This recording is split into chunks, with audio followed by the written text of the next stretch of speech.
एक बड़ा अहम सवाल है बिहार के लिए। बिहार में पलायन बड़ा मुद्दा रहा है और हम सब, आप भी इससे देखा ही आपने कि लगातार ये चुनावी मुद्दा भी रहा। इसको रोकने के लिए तेजस्वी यादव के पास क्या प्लान है?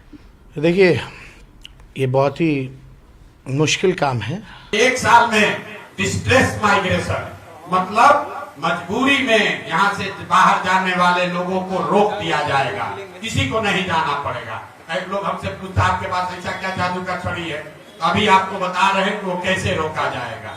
जन स्वराज का मंत्र है कि बिहार में अगर श्रम का पलायन रोकना है, मजदूरों का पलायन रोकना है, तो उसके लिए पूंजी और बुद्धि का पलायन रोकना होगा। आपको जो मजदूर जाता है ट्रेन में बैठ के, वो पलायन दिखता है, लेकिन पूंजी का पलायन नहीं दिखता। पूंजी समाज में आता कहाँ से? पूंजी आने का दो ही तरीका है। एक, जो पैसा आप कमाकर बचाते हैं, जो अर्जित करते हैं, खर्च के बाद जो बचता है वो आपका हुआ मूलधन। और पूंजी का दूसरा स्रोत है बैंकों से मिलने वाला कर्ज, लोन। तो ज्यादातर लोग कुछ हिस्सा अपना पैसा अपना बचत का लगाते हैं और 2/3 या 60% 70% पैसा लोन से लेते हैं, बिजनेस धंधा करने के लिए, गाड़ी खरीदने के लिए, घर बनाने के लिए। और बिहार में पूंजी है ही नहीं। पूंजी क्यों नहीं है? क्योंकि यहाँ प्रति व्यक्ति आय है 32,000 रुपया। देश में प्रति व्यक्ति आय है 1,35,000। बिहार में प्रति व्यक्ति आय है 32,000। और उसमें भी अगर पटना और बेगूसराय 2 जिला हटा दीजिएगा तो बिहार में प्रति व्यक्ति आय है 24,000 रुपया।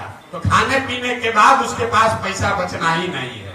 और दूसरा पूंजी का स्रोत है बैंक। बैंक क्या कर रहे हैं? रिजर्व बैंक ऑफ इंडिया एक आंकड़ा जारी करता है जो बताता है, एक अनुपात है CD रेशियो, मतलब कितना पैसा आपने बैंक में जमा किया और बैंकों ने उसके बदले में कितना पैसा ऋण व्यक्ति और समाज को दिया।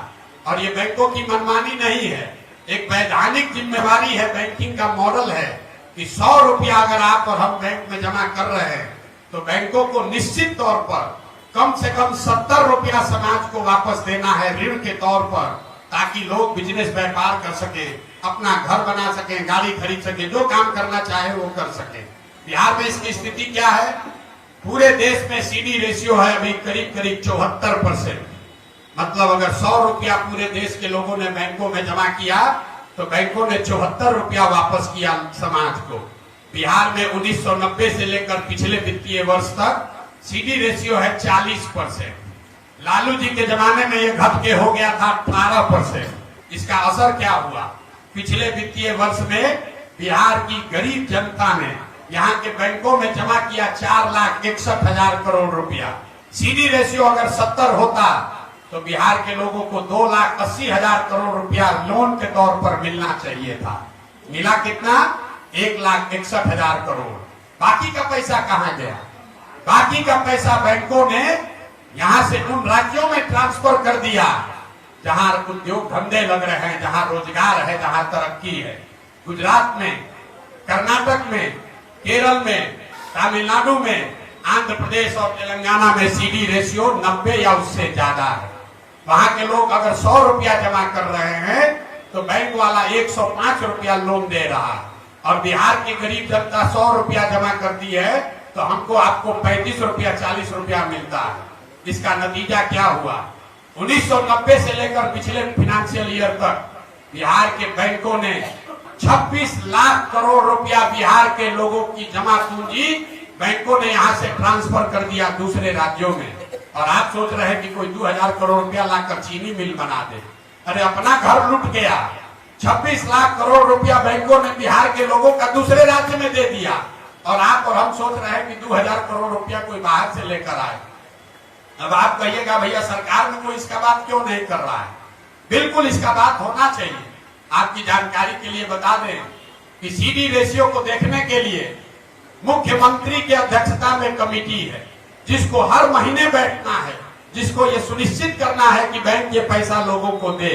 लेकिन जैसे डॉक्टर इंजीनियर मुख्यमंत्री का बात नहीं सुन रहा है, जैसे पुलिस और शिक्षक बात नहीं सुन रहे हैं, जैसे CO BDO बात नहीं सुन रहा है, वैसे बिहार में बैंक वाले भी मुख्यमंत्री का, सरकार का बात नहीं सुन रहे हैं। इसीलिए ये दुर्दशा है।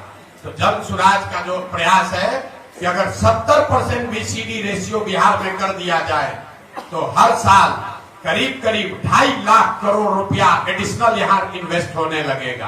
आप बड़ा घर बना सकेंगे, ज्यादा बड़ी गाड़ी खरीद सकेंगे, ज्यादा लोग मोटरसाइकिल खरीद पाएगा, ज्यादा लोग रोजी रोजगार कर पाएगा।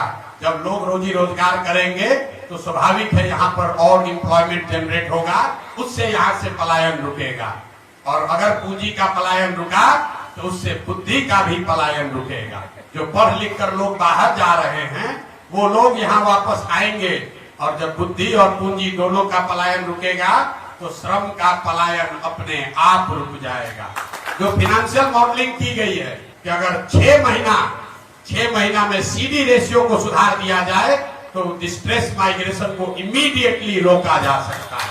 तो ये जन स्वराज का मंत्र है कि पूंजी के पलायन को रोककर बुद्धि का पलायन रोका जाए और दोनों के पलायन को रोक के श्रम का पलायन रोका जाए।